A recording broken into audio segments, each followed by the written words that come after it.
আলহামদুলিল্লাহ, স্বল্প খরচে আমাদের এলাকায় একটা ধান উৎপাদন হয়, আর সেটা হলো পাটের জমির ধান। আর সেই ধান দেখতে দেখতে আল্লাহর রহমতে পরিপক্ক হয়ে গেছে, আর সেই পরিপক্ক ধান কাটার জন্য আমরা আজকে চলে এসেছি ধানের জমিতে। আসসালামু আলাইকুম, আশা করি আল্লাহর অশেষ রহমতে সকলে সুস্থ আছেন এবং ভালো আছেন। আমরাও আল্লাহর অশেষ রহমতে আলহামদুলিল্লাহ অনেক ভালো আছি এবং সুস্থ আছি। সুস্থ শরীর এবং সুন্দর একটা সকালে খুব ভোরেই আমরা ধান কাটার উদ্দেশ্যে চলে এসেছি। আর ধান কাটতে আমরা এত সকালে এসেছি যে ধানে লেগে থাকা যে শিশির কণা, সে শিশির কণা এখনো মাটিতে ভরে নাই, এখনো ধানের গায়েই লেগে আছে। শিশির কণা মাটিতে ঝরে না পড়লেও চারপাশে এত সুন্দর আবহাওয়া, এত সুন্দর রোদ উঠেছে, যা দেখতে অনেকটা চমৎকার লাগতেছিল।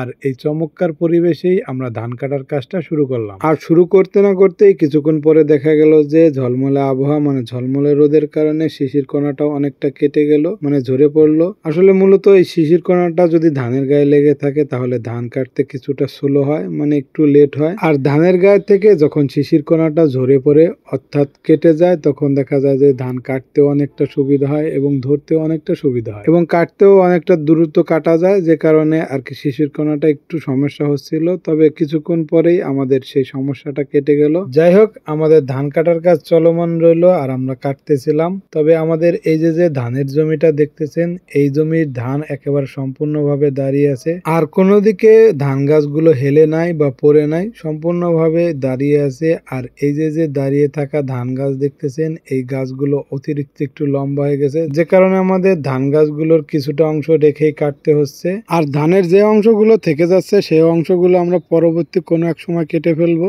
আর ধান এবং খড় সহ যে অংশটা কেটে নিচ্ছি, সেই অংশটা গরুতে অনেক বেশি ভালো খায়, আর যে অংশটা থেকে যাচ্ছে সেটা থেকেই যাবে, পরবর্তীতে আমরা পরিষ্কার করে ফেলবো। আমাদের এই জমির যে ধান দেখতেছেন, এই ধানের উচ্চতা যদি বলি তাহলে বলবো যে 4.5 ফিট থেকে 5 ফিট হয়েছে আনুমানিক। আর এত লম্বা ধান কাটতে আমাদের একটু সমস্যা হচ্ছিল, যে কারণে আমরা সামনের দিকে ধানগুলোকে ঝুঁকিয়ে নিচ্ছিলাম, অর্থাৎ হেলিয়ে নিচ্ছিলাম। এই ঝুঁকিয়ে নেওয়ার ফলে ধান কাটতেও আমাদের অনেকটা সুবিধা হচ্ছিল পরবর্তীতে। যাই হোক, ধান কাটার এক পর্যায়ে আমাদের নাস্তার বেলা হলো, মানে সকালের নাস্তার বেলা। এখন আমরা সকালের নাস্তা করতে যাবো। আমরা যেহেতু সকাল সকাল আসছিলাম ধান কাটার জন্য, এখন আমাদের সকালের নাস্তার বিরতি।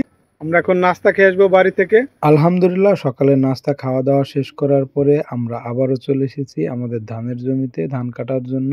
আর এবার যখন সকালের নাস্তা খেয়ে ধানের জমিতে পরবর্তীতে আসি, কিছুক্ষণ কাজ করার পরেই আমার কেমন যেন খারাপ লাগতেছিল।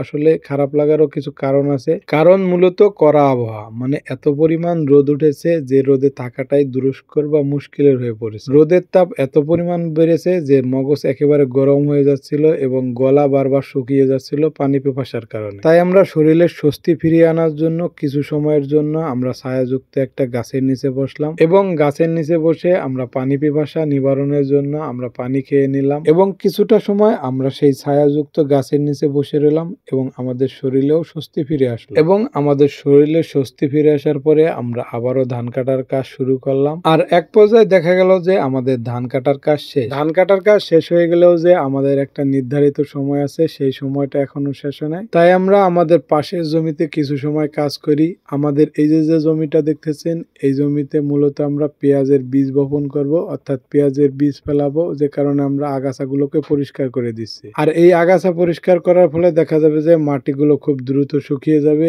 এবং আমরা এই জমিতে খুব তাড়াতাড়ি বীজ বপন করতে পারবো। যাই হোক, পর্যায়ক্রমে আমাদের আজকের মতো কাজ শেষ। আর হ্যাঁ, ভিডিওটা যদি আপনার ভালো লেগে থাকে অবশ্যই আপনার বন্ধু বান্ধবের সাথে শেয়ার করে দেবেন, এবং প্রতিনিয়ত কৃষি রিলেটিভ ভিডিও পেতে চাইলে আমাদেরকে ফলো এবং সাবস্ক্রাইব করে রাখুন। আর পরবর্তী ভিডিও বানানোর উৎসাহ জাগানোর জন্য আমাদের লাইক কমেন্ট করুন, এবং আপনি সুস্থ থাকুন, ভালো থাকুন, আপনার চারপাশের মানুষকে ভালো রাখার চেষ্টা করুন। ধন্যবাদ। আসসালামু আলাইকুম ওয়া রাহমাতুল্লাহি ওয়া বারাকাতুহু।